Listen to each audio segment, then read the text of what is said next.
Imagine this. You have less than $3 in your bank account. You feel completely stuck. And then just 5 years later, you're a millionaire. Wow. What if we told you this isn't, some fantasy scenario, but an actual path someone took, someone who laid it all out? It sounds almost too good to be true, doesn't it?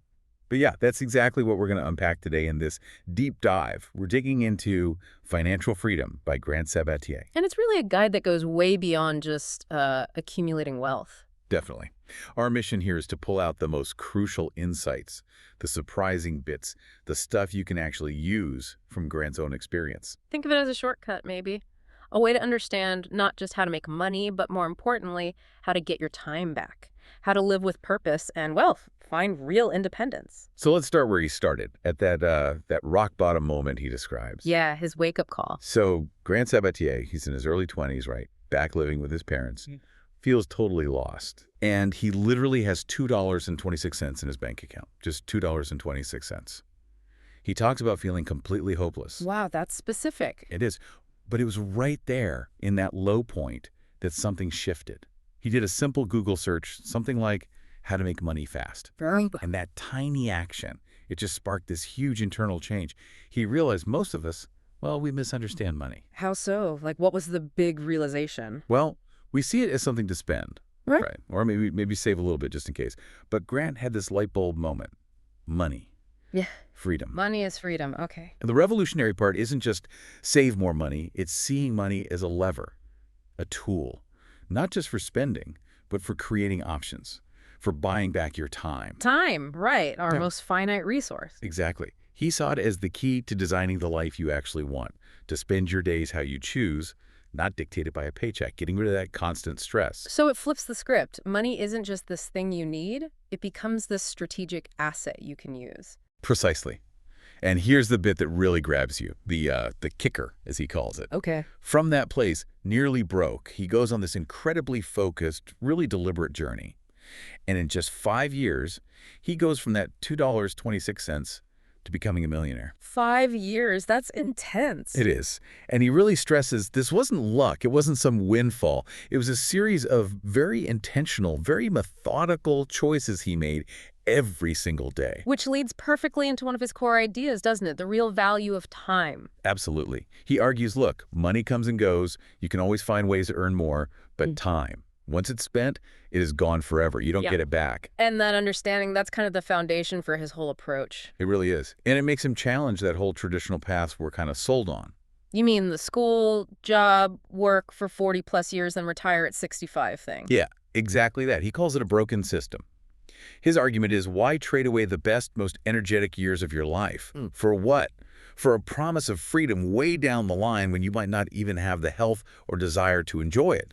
That hits home. So he's saying flip that script. Radically flip it. And it's important. When he says retire early, he doesn't mean just, doing nothing, sitting on a beach, sipping cocktails maybe. Okay, so what does it mean then? It means financial freedom to choose. Maybe you travel. Maybe you start that passion project you've always dreamed of. Maybe you just want to be fully present with your family. Or volunteer. It's about having control. Complete control over your most valuable asset, your time. That's the ultimate goal. And there was this one line from him that really, really stuck with me. I think it'll resonate with you listening too. He says, every minute you spend not moving toward financial freedom is a minute you're giving away. Oof. Yeah. That reframes procrastination, doesn't it? Totally. It's not just about what you might gain later. It's about the compounding cost of what you're actually losing right now by waiting or not acting. That's a powerful call to action. Makes you really think about how you're allocating that non-renewable resource. And thinking about that allocation, it often starts with a really critical practical step, defining your destination. Exactly. What Grant calls your freedom number. Right, like putting coordinates into your GPS for your financial life. Why is having this specific target so important? Because so many people just kind of drift, right? Well, yeah, without a clear target, you're just wandering aimlessly. Most people, their goal is just more money, which isn't really a goal. Vague. Very vague.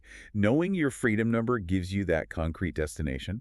You know exactly what you're aiming for. It's the specific amount of money that, once it's invested, could generate enough income for you to live on comfortably. without ever needing to work again, if that's your choice. And he makes calculating it sound pretty straightforward, which I like. It is surprisingly simple. You basically take your current annual expenses, what you spend in a year, and you multiply that by 25. Okay, so if you spend, say, $40,000 a year. Then your freedom number is $1,000,000. Yeah. $40,000 times 25.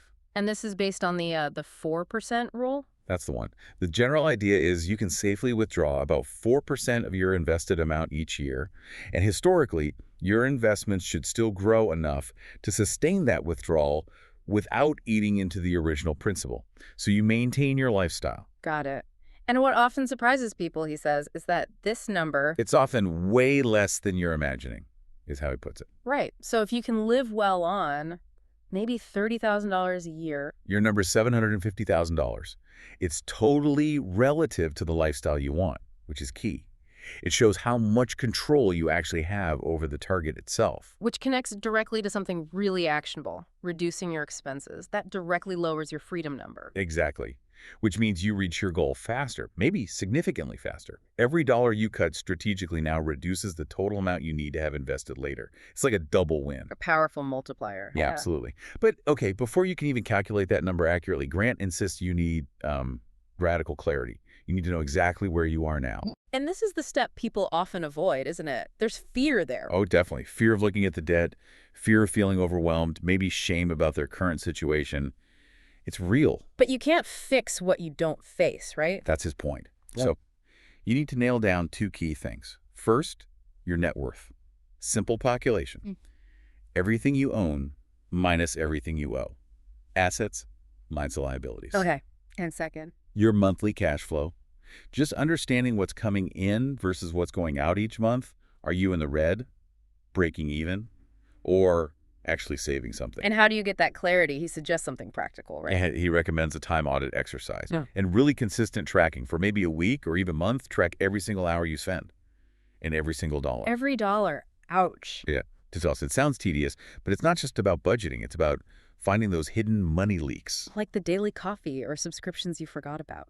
Exactly. Those little impulse buys that add up. And the time audit shows you where your hours are going to other stuff.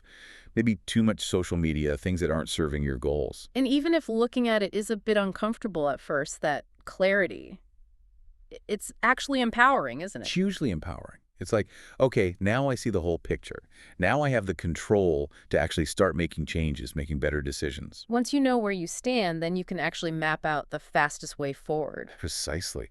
And Grant outlines his core strategies to really accelerate that wealth building. Yeah. The first one is super aggressive saving. Right. He wasn't just saving 10 or 15%. No. He committed to saving like 50 to 80% of his income, which sounds insane. How did he even do that? By ruthlessly cutting out basically all unnecessary stuff for a period. Yeah. He's clear it wasn't about permanent deprivation, but about freeing up capital fast. Okay, so maybe not 80% for everyone, but the principle is save hard, especially early on. He mentions the 50-30-20 rule too, right?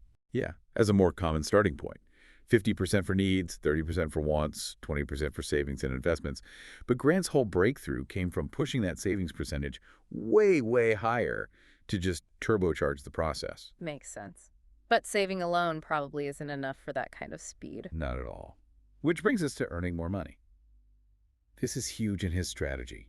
He didn't just rely on his day job salary. What did you do? He focused strategically on learning high-demand skills, things like digital marketing, building websites, skills he could turn into high-paying freelance gigs. Ah, so leveraging skills outside the 9-to-5. Exactly. He showed how learning a valuable skill can basically skyrocket your effective hourly rate. He was making more in a week from his side projects than he used to make in months at his old job. Way faster wealth accumulation than just waiting for a 3% raise. So create new income streams. Don't just depend on the one. That's a huge part of it. And then a third pillar, investing wisely. It's not enough just to save and earn more. You got to make that money work for you. Put your money to work. Right. He talks a lot about low-cost diversified index funds. Simple, effective, and also exploring real estate things like rental properties or house hacking. House hacking, what's that again? That's where you buy, say, a duplex or a triplex, live in one unit, and rent out the others. The rent from the tenants can significantly reduce or even completely cover your own housing costs. Clever. Okay. And all this investing, that's where the magic of compounding really kicks in. Ah, yes, the snowball effect. Exactly. Your money doesn't just add up. It starts making more money all on its own. It grows exponentially over time. The earlier you start, the more powerful it is. And he highlights side hustles specifically as a catalyst too, right? Not just for a bit of extra cash. Yeah, a major catalyst.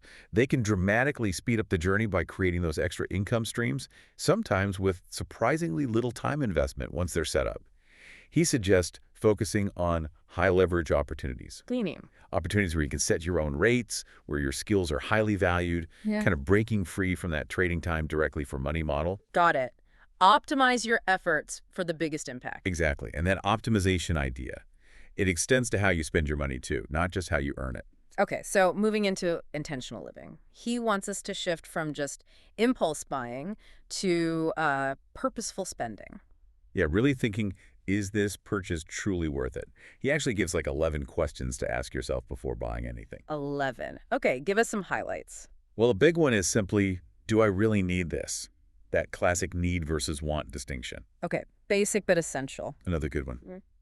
Will this help me reach my goals? Does this purchase actually align with where you're trying to go, financially or personally? That brings focus. What else? What else could I do with this money? That's the opportunity cost, right? Hmm. Could this $100 be better used paying down debt or invested? Or put towards an experience. Yeah, forces you to weigh the alternatives. And one that goes even deeper. How does this purchase align with my values? Does buying this thing actually reflect who I am and what's important to me? Or am I just buying it for show or out of habit? That makes you pause. Is this really serving me? Exactly. And this kind of intentionality, it feeds right into the power of habits. That's another huge theme for him. Right. He says wealth isn't usually one big win. No, it's the cumulative result of consistent habits. Daily, weekly, monthly, quarterly, annual actions. Small things done consistently lead to massive results over time. He has a framework for this, doesn't he? The future optimization framework. That's it. So like daily habits might be tracking your spending like we talked about. Yeah. Or maybe spending 30 minutes learning a new skill. Okay. And weekly. Weekly could be reviewing your finances, seeing how you did against your goals, setting intentions for the next week, maybe consciously investing time in key relationships. And monthly. Monthly is maybe a bigger picture review. How are you tracking toward your freedom number? Do you need to adjust your budget or your investment strategy? It's about these regular check-ins and adjustments. These small, consistent actions just keep you on track and build momentum. Totally. And the ultimate payoff for all this, discipline and effort, it's living a richer life. And he redefines rich, right? It's not just the bank balance. Not at all. For him, true richness is time freedom, personal freedom. It's about fulfillment, purpose. Building a life that feels so good and aligned, you don't constantly feel the need to escape from it. So invest in joy. Is that part of it? Yeah, strategically invest in joy. Prioritize spending on experiences that create lasting memories. Learning new things that expand who you are, nurturing deep relationships.